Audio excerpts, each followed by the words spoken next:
So we're live. We're going to give everyone just a couple minutes to continue trickling in. I'm going to put a note in the chat. I always love to hear where everyone's joining us from. So if everybody has a minute to pop in where you are. I'm in Rochester today and Reeves, California, right? Yeah, I am in Los Angeles at the moment, living a slightly nomadic life, but here's where I am now.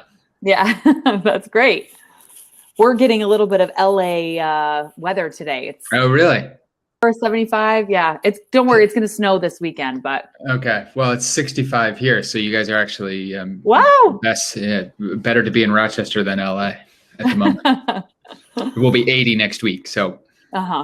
Yeah. Well, you'll beat us there. Yeah. Great. Well, I'll let everyone continue to trickle in, but let's get started with our kind of, welcomes and everything. Hi, everyone. Thanks so much for joining us for today's Fireside Chat. I am Maureen Balatori.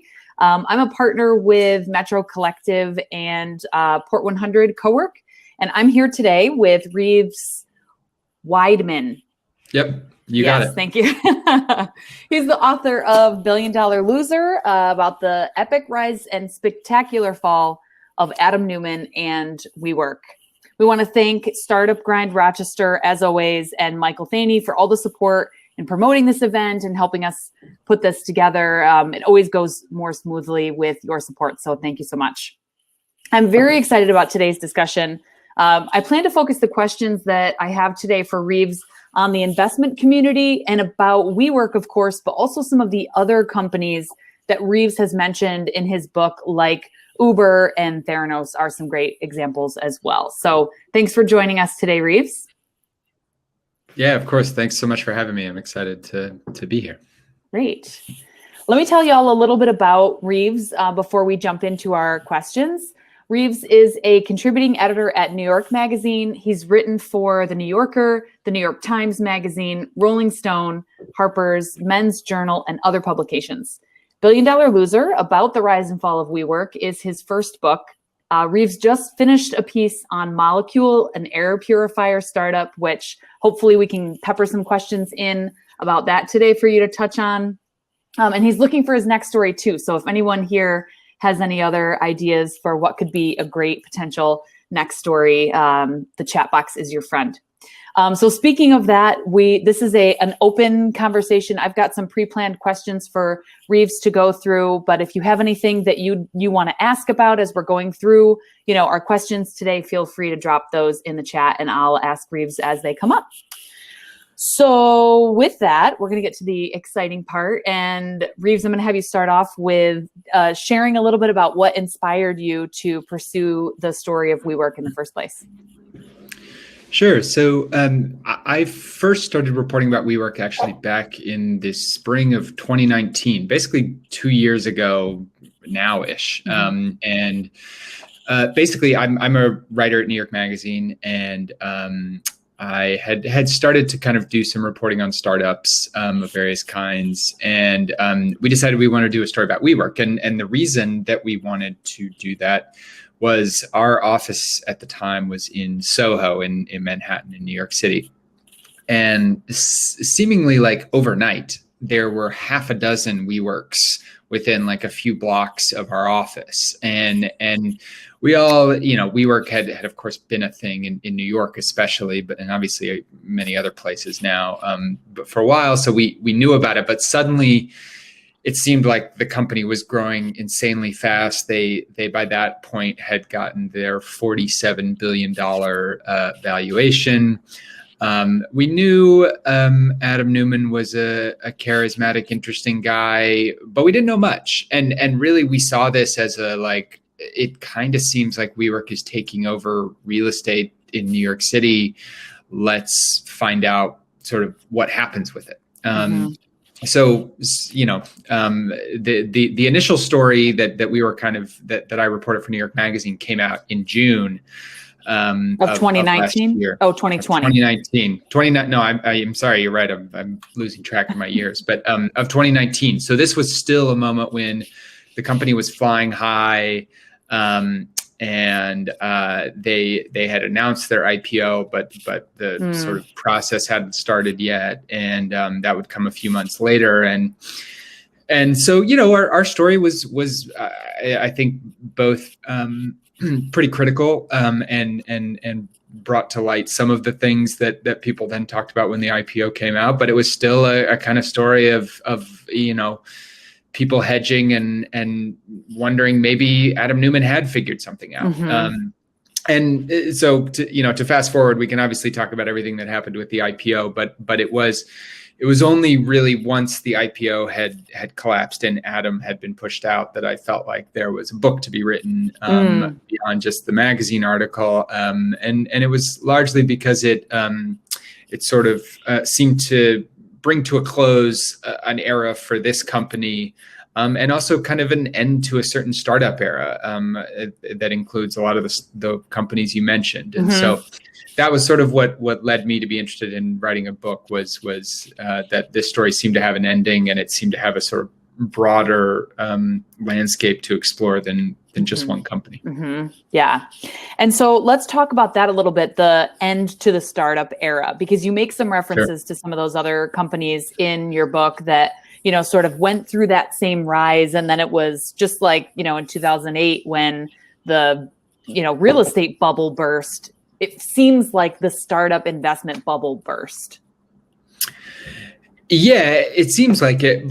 It seemed like it at the time. I'm less sure now than frankly I was when I was writing the book. And I think certain things are different, and we can sort of talk about the landscape now. But in the 2010s, that was the coolest, best thing you could be doing was starting a startup. It was after the financial crisis, and after this moment when there was kind of a reckoning with these big institutions where you were no longer sure they were to be trusted, or that they were the kind of place you wanted to build a career in. So for everyone from young people to kind of mid-career people, suddenly like working in a startup was kind of the thing to do. And WeWork fed into that more than any other company. They were a startup that was begetting startups. They were the whole business was, especially early on, was helping these companies get office space, and then where things, and that's normal enough for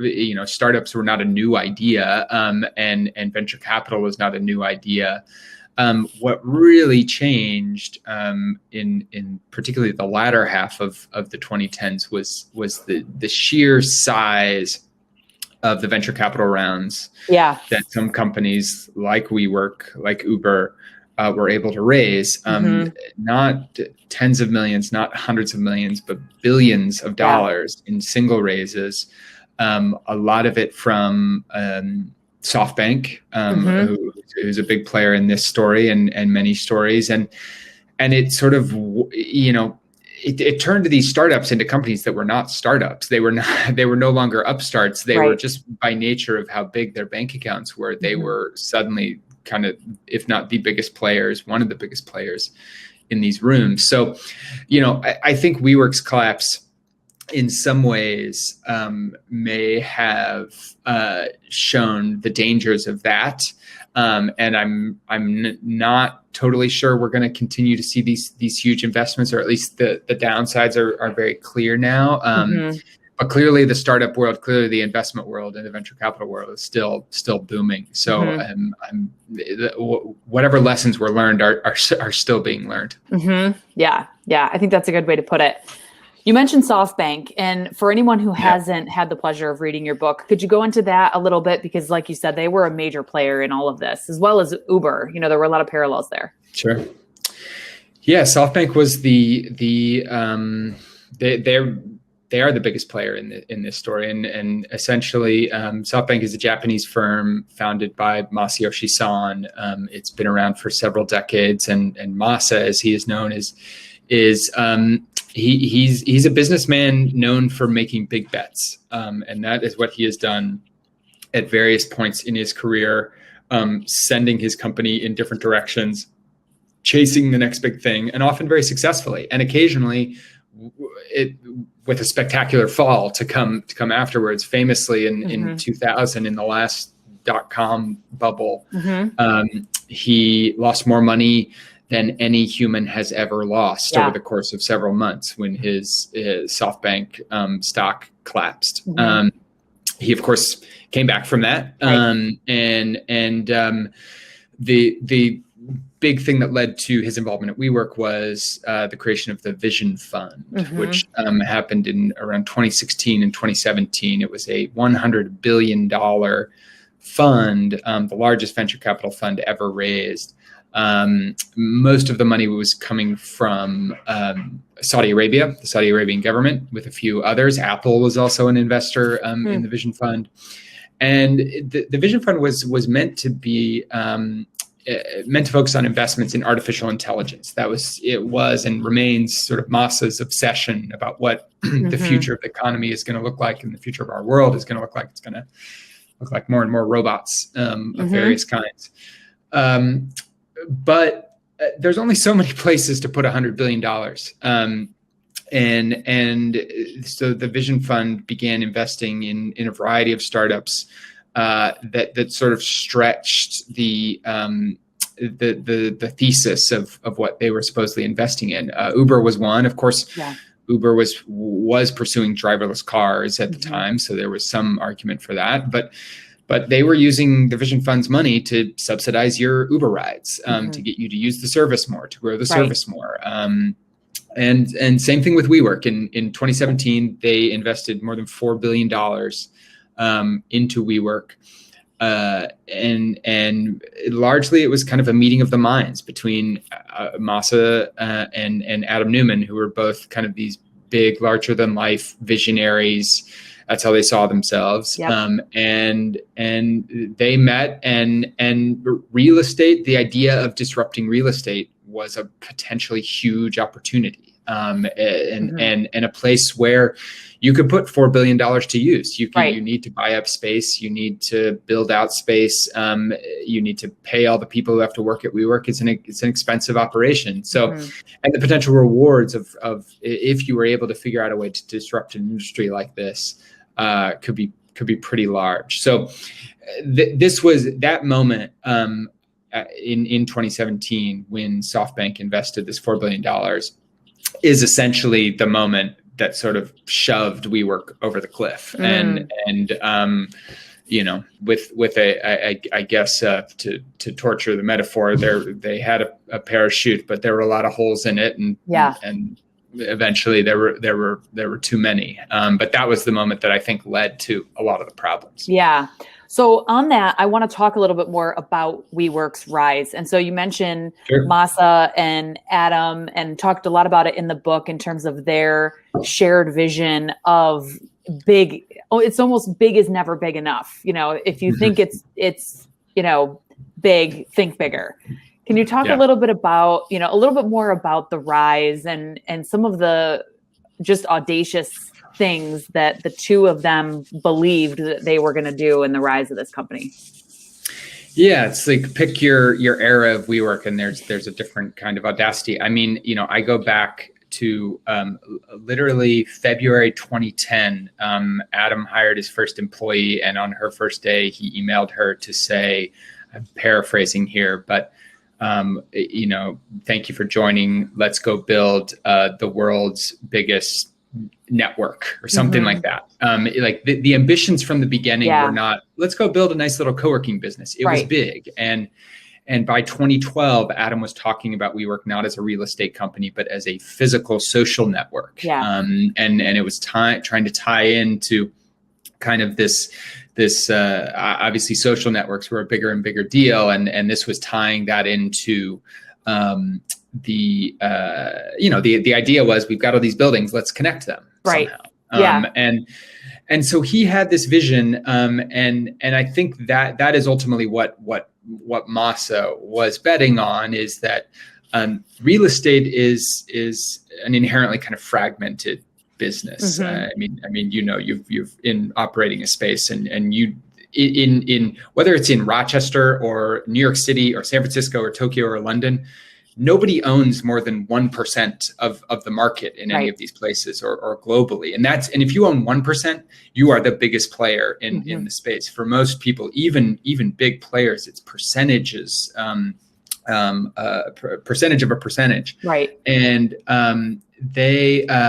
so the idea was, what if you could build this company to such a scale that it was connecting all these different places, that you made the real estate more valuable, that you got to 2 or 3 or 4 or 5 or 10% of the office space market. That's potentially huge. And that's what they were shooting for. And the other thing that the SoftBank investment allowed WeWork to do, which eventually I think was a fatal opportunity, if you want to look at it this way, was to expand into all these different kinds of businesses. They had already kind of expanded into the apartment living residential business shortly before SoftBank got involved. But after the investment, they opened a school. They opened a gym.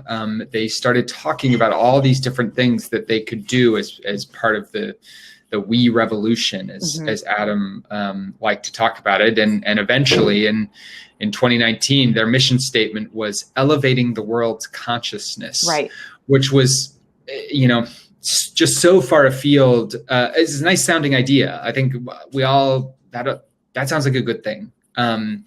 But it was so far afield from what that company actually did that it ultimately just became kind of distracting from the point. Yeah. So along the lines of, that whole concept of elevating the world's consciousness, and it sounds like such a good thing. Yeah. It seems that WeWork was built upside down. It was the financials, the direction, it seems that it was never going to make money. And I know that there were some maybe untruths in terms of what Adam and WeWork presented to their, potential investors in terms of projections and things like that. So that whole discrepancy between putting, an aura out there that was so positive and, here for each other type of mentality. Can you tell us a little bit about the way that he how did he get all this money? How did he, take something like, really never being able to make money and get people to invest in WeWork so largely? Yeah. Well, WeWork was profitable in 2012, the second year that it existed. It was still a small company, and the office subleasing business is a good one. If you can make it work, you can make really good, consistent returns. It's not astronomical, but it's a good business. And that's what they were at the time. But that's not what Adam wanted to be. And nor his co-founder, Miguel, for that matter. But Adam was the sort of primary person out there kind of selling what then became this vision. And I think the two things he did was they never talked about themselves as a real estate company. They always talked, I think a little bit, maybe a little too much has been made of the idea that they tried to make themselves seem like a tech company. They certainly did. But if you go back and look, Adam was never out there sort of saying we're a tech company. It was always, tech enabled, whatever. And they were trying to find ways to use technology to make the business better. They tried several times to create a sort of internal within WeWork LinkedIn kind of network that, whatever you think about LinkedIn, like it's pretty good at being a professional network. So you don't, it was never quite clear what value that would add. And they tried various ways to use technology to make the buildings run more efficiently and their construction process more efficient. And those were all good things, but they weren't things that made your company 20 times more valuable than another operator. But so Adam went out there and he constantly was pitching like, we're going to disrupt real estate. We are going to use technology to do that. He talked about WeWork as a community company, which is where the sort of network idea came in, that we're going to make money by connecting all these people all around the world. And no one has ever done this in real estate. And I think real estate is such a tantalizing opportunity because there's, it's everywhere. There's so much money to be made, and it is dominated by kind of traditional operators. And so I think a lot of the people were sold on kind of this vision that maybe there was a better way to do it. And if someone was going to be able to figure it out and be frankly kind of crazy enough and ambitious enough to do it, it was going to be a guy like Adam. It wasn't going to be someone who was just going to go and kind of buy the books and grow their business in a nice, easy, gradual way. You need someone who just wants to think big, for better or worse. Yep. What were your conversations like with him? Like it seems from the book that you had multiple, in-office, private, one-on-one conversations. What were those like? Well, I actually only had one. Okay. We met in April of 2019. Again, this was when the company was still on the rise, and he was flying pretty high.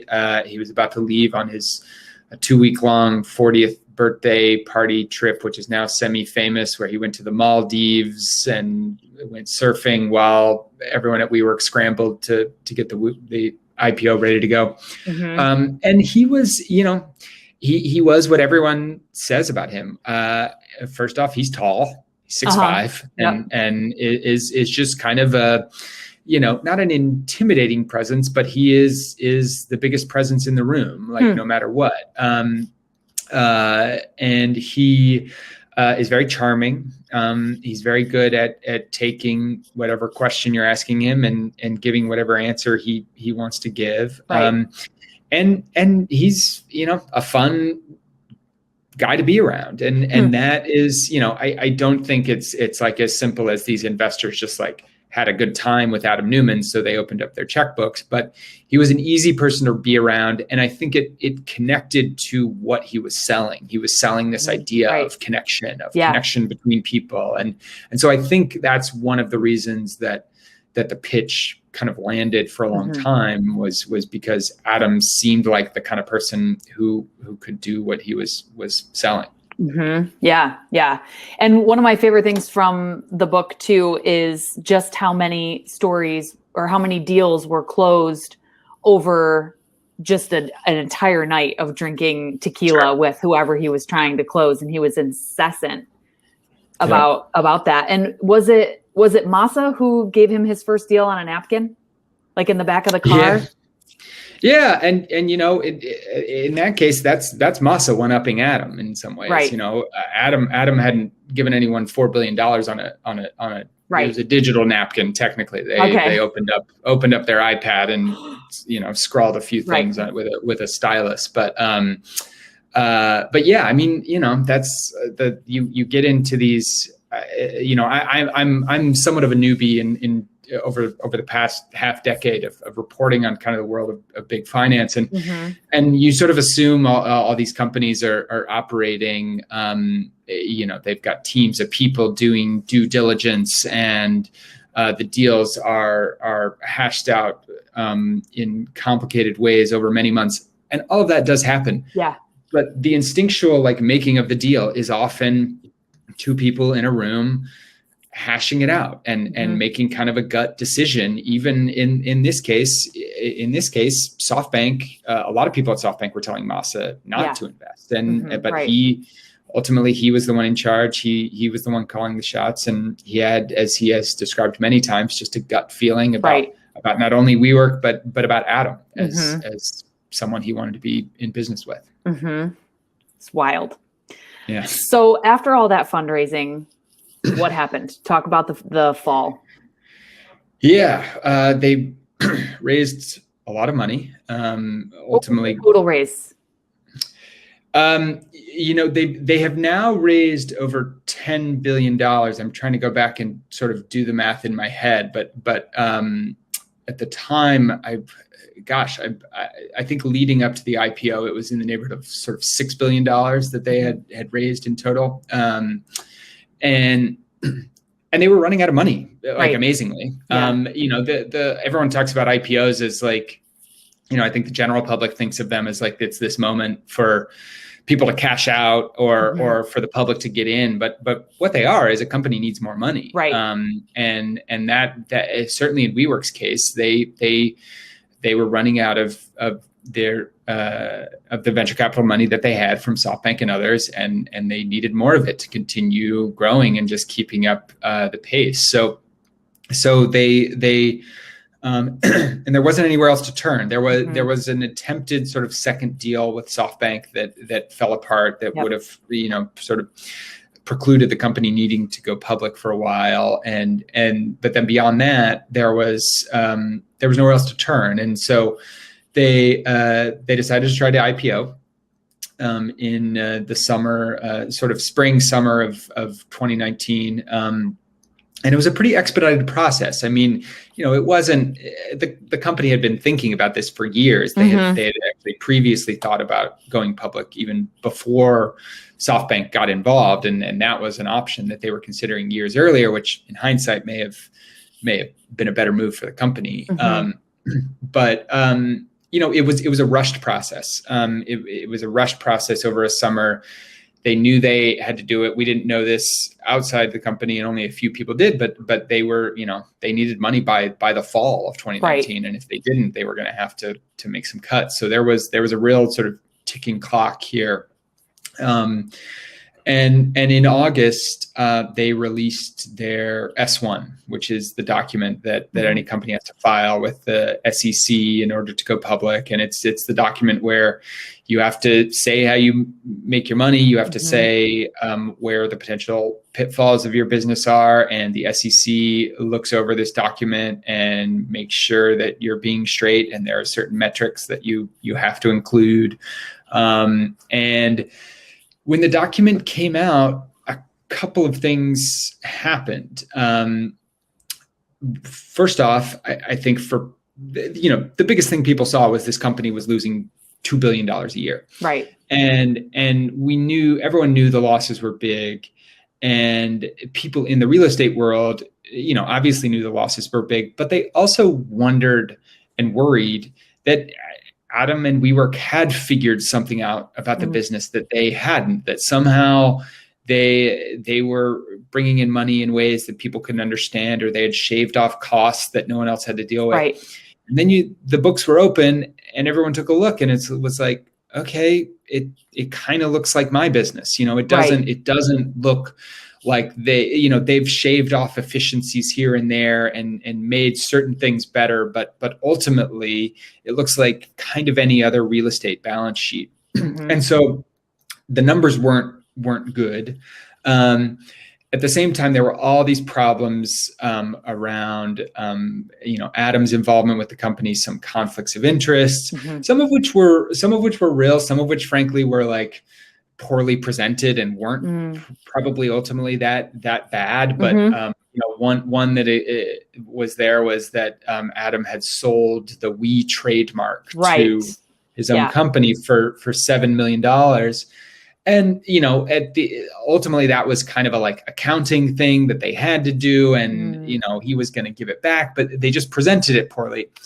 Meanwhile, most of the world was finding out about WeWork and Adam for the first time, really. Like you might have gone into a WeWork, but probably thought it was kind of cool. But by 2019, WeWork had 400,000 members. Uber has tens of millions, probably more than that at this point. And so this was not a company that everyone used.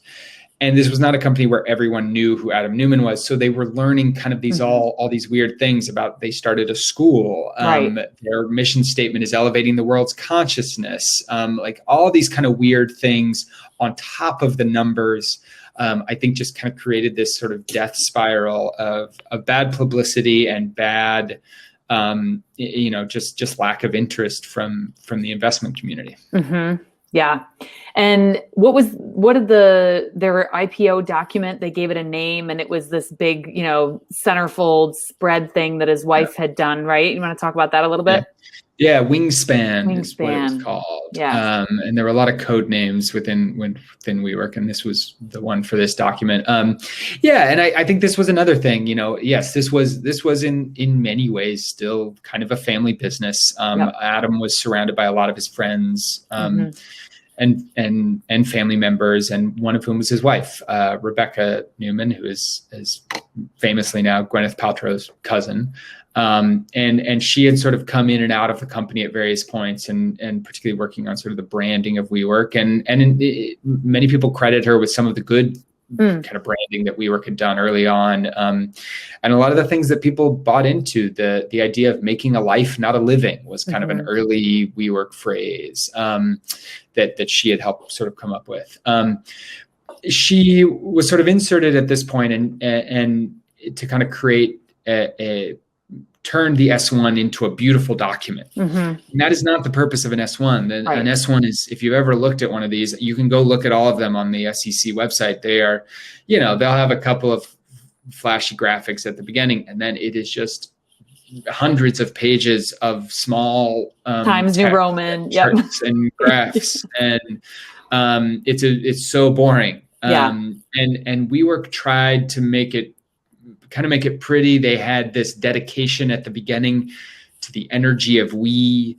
It was just kind of, it was all these things that were distractions. And I think it felt to people like, why are you doing this? And what are you trying to distract us from? And I think that had kind of been a thing that people felt a long time about this company. But now if you were trying to distract people, you couldn't, because the numbers were right there and we could see what was happening. So it was at worst, at best, rather, a distraction from a process that should have been buried by the book. Right. Yep. We've got a question from Sergio in the comments here. Sure. When you're thinking of unprofitable and overpriced companies with promotional CMOs, the only company that beats WeWork is Tesla, he says. Same as WeWork, they had a rough patch in 2019. How do you compare the two companies? And could your next book be about Tesla? Plenty of material. Well, there's plenty of material. There's plenty of reporters who are more or less exclusively on the Elon Musk beat. So I will probably leave that to others. I think there are a lot of comparisons. I think for whatever you think of Elon, he and Ad, I mean, he's probably even more ambitious than Adam is, and kind of even more out there, frankly. Like Adam is ultimately, Adam's a kind of, in certain ways, a classic kind of deal maker, confident, swaggering CEO. He's not a tech guy. In fact, the opposite. He barely uses a computer. And Elon, by contrast, is an engineer by trade. Like he's in there. He's the nitty gritty. He's passionate about the science, and we can argue all day long about whether his tactics are right. But at the core, he kind of does have this backing in what he's doing. And for whatever it's worth, they did meet at one point. Adam had wanted to. Adam had wanted to meet Elon. He admired him, and we talked about this in the book. He had talked pretty openly, and this is kind of one of those crazy things, but it's where two people like this sort of meet. He wanted to start WeWork Mars, and the idea behind WeWork Mars in his brain was, Elon's going to get us there. I'll help us build the community, the space, once we're there. They had a meeting. 5 minutes at SpaceX headquarters in Los Angeles. I was not in the room, but from what I can gather, Elon dismissed Adam pretty quickly. And the hard part is actually getting there right now. And living there is something we'll deal with. And it's not even really clear that WeWork has the expertise there. So Adam sort of took his shot, and I think was kind of stung by the rebuke there. So, I think there's good comparisons. I think Tesla's widely overvalued. I think an interesting thing about both of these companies is that, Tesla cars are great by all accounts. I've never actually been in one, but people like them. They work. It's a good car. WeWork spaces were also good. People like working in WeWorks by and large. Of course, there are problems, but they're the annoyances of offices, and all of us would be desperate now to experience the annoyances of offices again. So they both have core products that work and that are good and that are what people like. And it's kind of, what they do at the edges that is maybe a problem. And I hadn't totally thought about this until now, but Tesla by and large is focused on building these cars and building the next version of their car. They're things they're doing on the side. Elon now letting you buy one with a Bitcoin. But one thing Adam did is he pushed the WeWork business into all these different places. We're going to get into elementary schools and we're going to get into apartments, and we're going to have a wave pool company. Like all of these things that were just not really connected to what WeWork was really good at, and I think ultimately distracted the company from really consolidating its expertise and its kind of dominance there. Are there any parallels with, you mentioned that your latest story was on Molecule, which I haven't had the pleasure to read yet, but I'll throw the link to that in the chat for everybody to read through. Are there any parallels there that can be drawn with this story and that one? I think there's, the Molecule story is in brief. I wrote this piece about air purifiers and Molecule. There's essentially a standard way of an air purifier working. It's a HEPA filter, and you move air through it, and it catches 99.97% of particles of a certain size, and it's pretty darn good at catching everything, including COVID. If a COVID aerosol droplet moves through a HEPA filter, it's most likely going to catch it. Molecule has developed, it's a family business. So there's one similarity, started by a scientist in Florida and his two kids. And they sort of have claimed this technology that works so much better, they say, than a HEPA filter, and does things. It not only traps the particles, it kills them and destroys them. There's a lot of laboratory science to suggest it can do this. And there's a lot of real world testing from Consumer Reports, from Wirecutter, that says it just works a lot less effectively than a HEPA filter. I think if there's something that companies kind of share, it's that they saw their way of doing things as completely and totally better than the standard that exists. Right. And I think, and in some respects they are, but I think both of them got into some amount of trouble by insisting that they were something totally different and better, when what you might be is an evolution of a product, that you might be a little bit better and you're pushing things forward in a certain way. And WeWork certainly was that. People want flexible lease terms. They want cool design. They want free coffee. They want happy hours, at their office. But that's all it is. It's not that you're like remaking the way we conceive of our lives every day. It's that you're making the office a better place to be. And so I think this some notion that what you're doing is more than what you're actually doing is something that can kind of plague a lot of startups. Yeah. And, I know that you wrote about this in the book too, that there were some cases where some of the basics were even missing. The internet was spotty. And, so it's sometimes the dream at the fault of the details, that the details don't come through. And so it sounds too like Molecule is similar to, just going along that investment line. I know when we chatted last week, I had brought up Theranos as another example of a company that, was going out there and fundraising without having the product or the financials. And in that case, it was, the concept itself to back up the concept. You want to tell a little bit about what Theranos is from their story? Sure.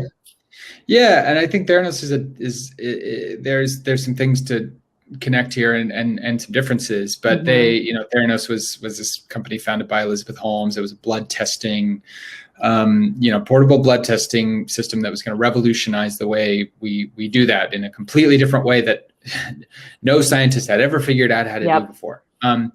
And she was a very appealing CEO. She was very confident. She was very young. She had come out of Stanford and dropped out of Stanford. She got some early investment to try to do this, and then the product never lived up to the hype. The product never worked as they said it did, and that story spiraled out in kind of remarkable ways into the lengths they went to sort of cover that up. I think the difference with WeWork is the product was there.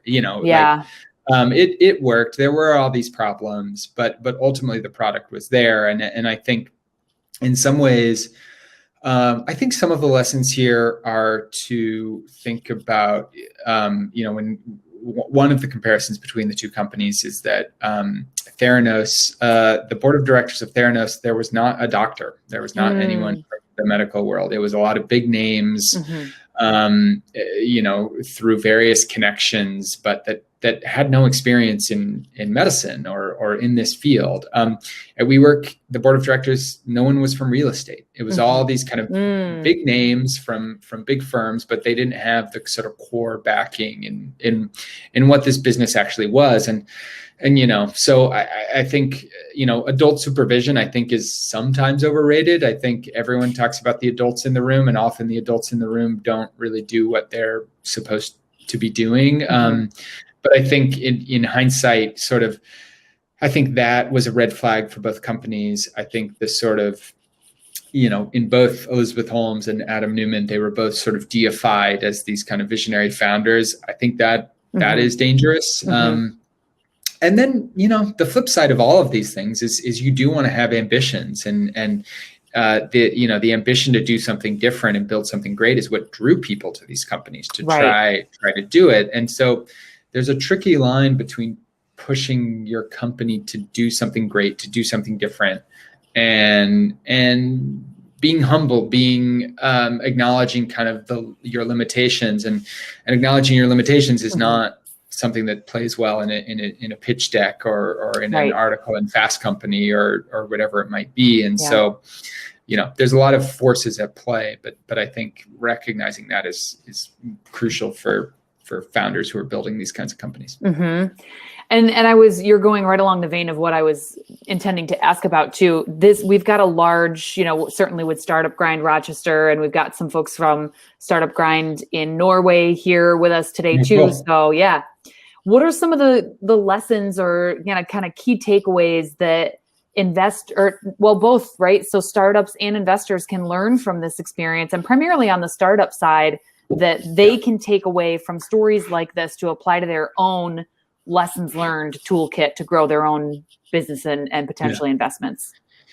Yeah, I think as I think about the WeWork story, I think of sort of two big and they're connected points that and sort of warning signs for companies to look out for, and they both have to do with growth. And growth is, of course, what most startups are looking for, especially early on. You do have to grow quickly. You do have to grow widely. But there is a tipping point, and it is not exclusive to WeWork. It has come up in virtually every startup I've ever written about, from Uber to Vice Media to WeWork and to Molecule in some respects. And it's when you grow too fast, you sort of lose the core of what's behind you. The Wi-Fi doesn't work all that well, and you're just constantly scrambling. You're burning through employees because the pace is so onerous, and all of these problems just start to fester. And I've come to believe, talking to employees at these companies, they all will have things have said, well, if my manager had done this, or if there was someone up above doing this. I've kind of come to believe that that's not the case, and that if you are growing at a certain pace, there is no way to keep up, and you're basically holding on for dear life.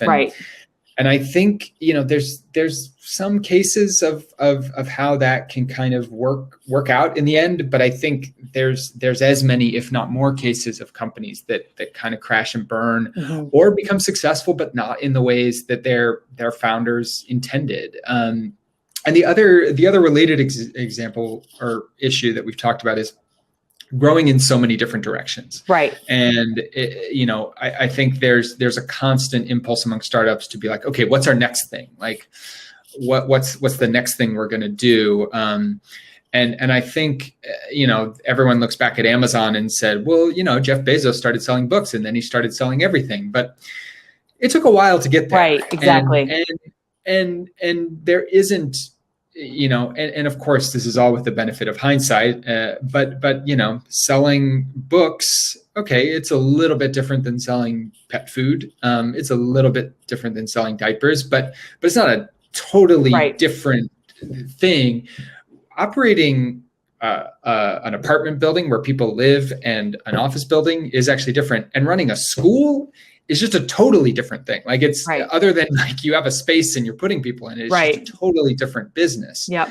And so, I think that I think just startups should be wary of kind of expanding into too many different things that might seem connected to your business, but if they're not actually connected to the core of what you're good at, then I would just be cautious about it. Mm-hmm. Yep. I think that's great advice. You mentioned when we talked last week that you could give us a little update on what's happened to WeWork since the pandemic. Sure. Yeah. It's not a good business to be in the pandemic. That is for sure. And operating any kind of space, as I'm sure has just been tricky for whatever it is, whether you're running any kind of commercial office space. There were just numbers released actually just last week. Their occupancy rate, which they would crow about way back in 2019, it was probably in the 70 to 80% range, is now below 50% in all of their spaces. So the business has been hit hard, and it they have had to kind of play hardball with some of their landlords to sort of stay afloat. They have shut down a lot of new spaces and a lot of older spaces that weren't that profitable. So in some ways, it has offered a chance to kind of reset the business at least a little bit. On the positive side, they are pitching themselves as a kind of new way, like. In ways we don't yet know, our relationship to office spaces is changing, and I am not one who thinks that we're all going to be working remotely. I think quite the opposite. Interesting. I think remote work will be an option for more and more people, but we're still going to have offices, and companies will want offices, and employees will want offices. And so, but that will shift clearly, I think, from what it was. And WeWork is pitching itself as, your company may not need the big space it once needed. Maybe you need a couple of small spaces here and there for people to go to, or to groups to meet in, or whatever it might be. So that's their pitch. It's a tricky one because just the way the business works is you need to pack as many people paying as much rent as possible into your space, and offering too much flexibility is a little bit dangerous, so I'm not totally convinced it's going to work out. They are apparently trying to go public again, possibly this year, via a SPAC, like everyone, SPAC, however you pronounce it. So they may be trying to make a run at it again. And again, these numbers that they just released the other day, they're still lost more than $3 billion last year. They've cut their costs. They've laid off thousands of people. So, and I guess if there is good news, it is that they are now a real estate company, and they are now acknowledging that. Adam Newman is gone. The leadership of the company is now just kind of old school real estate people, and they're sort of acknowledging that is who we are and what we're doing, and that's what we're going to be. And so, I think that's the only move for them, and whether or not it pans out in a way that is satisfying to their investors, namely SoftBank, is I think a big question for that may or may not get answered this year. And And we've got a question in the chat from Michael. Any idea what happened to founder Miguel? What's he doing now? Sure. Miguel has stayed kind of quiet. He moved to London, sort of losing track of my years but last year, about a year ago. He stuck around for a little bit. He stuck around for 6 months to a year after the IPO collapse, after Adam had left. And I think for him, he just struggled to find a place where he fit in the company. And his story, we haven't really talked at all about him. His story is kind of another interesting one for any startup founder to think about. I mean, he and Adam were a team from the beginning, and Adam was the one out there doing the pitching and selling, and Miguel was the one doing everything else. He was an architect by training. He was building the spaces. He was designing the spaces. He was doing the accounting kind of early on because he had kind of a small business sort of background a little bit. And as time grew on, everyone speaks very highly of Miguel within the company as just a sort of well-intentioned, good guy. And I think what happened to him is what happens to a lot of founders is that at a certain point, your company becomes so big that if you're at the top, your job is to oversee huge teams of people. Right. That was not his skill. His skill is he's a good designer. That's what he likes to do. He likes to get his hands kind of dirty. And so I think it was just kind of tricky for him to find a place where he fit naturally. He was not kind of a natural leader or a natural manager. And so what do you do with someone like that who's a founder of the company? There's egos involved. There's just practical logistics of where do you put that person. And so, I think even after Adam left, he kind of struggled to figure out where there was some talk of him staying on in some kind of executive role, but it wasn't exactly clear where that would be. And so he moved to London, and he's kind of has laid low and as far as I know is trying to figure out, both he and Adam, they're both in their 40s, both still plenty of time to do something new. And I would expect they will both do something new. And for Miguel, I think he's still kind of figuring that out. So it's interesting that you say that he wasn't a natural born leader, because wasn't he at one point named chief officer when they were still trying to kind of find this platform? Yeah. And I think there was a way in which he did care about that. And I think this is a tricky thing where he cared about the culture of the company a lot. Right. And like any startup founder, they all want, any early startup employee, you want to go back to the early days and how it was when it was just the small group of you, working all the time and becoming each other's best friends. And he was really interested in trying to figure out how to, how to bring that to a bigger company. And he also eventually got really involved in the company's sustainability efforts. And these were issues that he cared about deeply.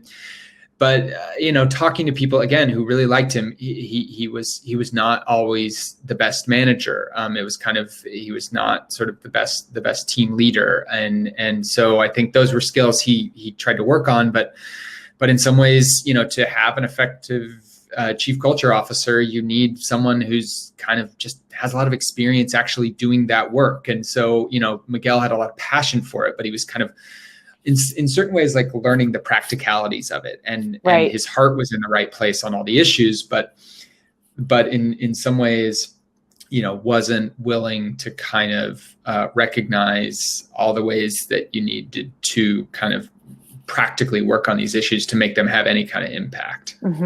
Right. We've got just a few minutes left and one more question here from Sergu again. Please tell us about the process of writing the book. Never write a book. It's very hard. Is my general recommendation. It was actually a real, it was very difficult and taxing. I interviewed more than 200 people, which is, in order to kind of be able to tell this story in detail. Again, I would have loved to sit down with Adam for hours and hours. He, for a variety of reasons, didn't want to. And so, it's piecing together this story from as many people as I possibly could.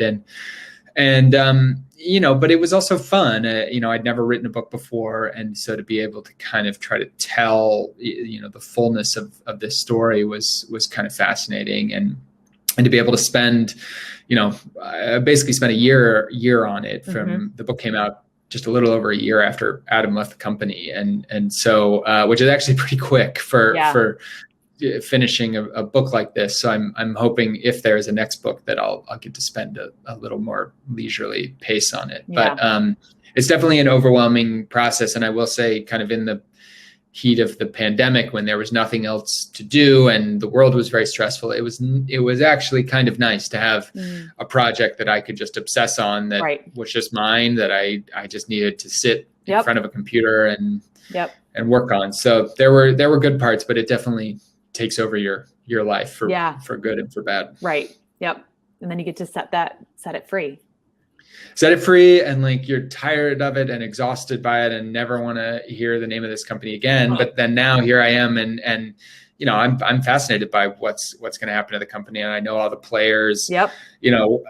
Just yesterday, Michael Gross, who was kind of Adam's right-hand man, was just named the CEO of Notel, who is one of WeWork's big competitors in kind of New York City. Interesting. So, the intrigue kind of continues to unfurl, and there will not be a sequel from me, but there will be. I continue to sort of be very interested in what's going to happen here. So that's wonderful. So one last thing for Michael, Western New York has a growing startup scene. Do you have any final tips for our startups to get more coverage from great authors and journalists like you? Interesting. That's a good question. I think. Well, here's what I will say, and this is not a great answer. But I as a journalist know a good pitch when I see it. And it's funny. I've talked. I have a number of friends. I lived in Brooklyn most recently, a number of friends who kind of run startups, and I talk to them about pitching the media. And it's funny how I have no idea how to run their business and they have no idea how to pitch to a journalist. And so there is a level at which like I get a pitch and I get a decent amount and I kind of know something that's interesting and then something that's not. And so the one thing I will say is that I would be welcome Maureen and Michael sharing my contact info with anyone who either wants me to write a story or just wants to know, like, is this something a journalist would be interested in. But I think in general it's if you're doing something cool and different, well, I guess I'll put the question back, and Maureen, I guess you could comment if you want. Is like why do you want the coverage? Like, what's the point of the coverage? Like, I think a lot of times companies will seek coverage, but why do you want it? And I think it's I always think when friends will ask me, should I talk to this reporter about X, Y, or Z? It's like, yeah, but like you should have a real clear interest in what are you trying to do? Are you trying to attract investors in New York? Are you trying to attract customers? Yep, absolutely. What's the point of what you're doing? And I think just having your company appear in places doesn't necessarily help you.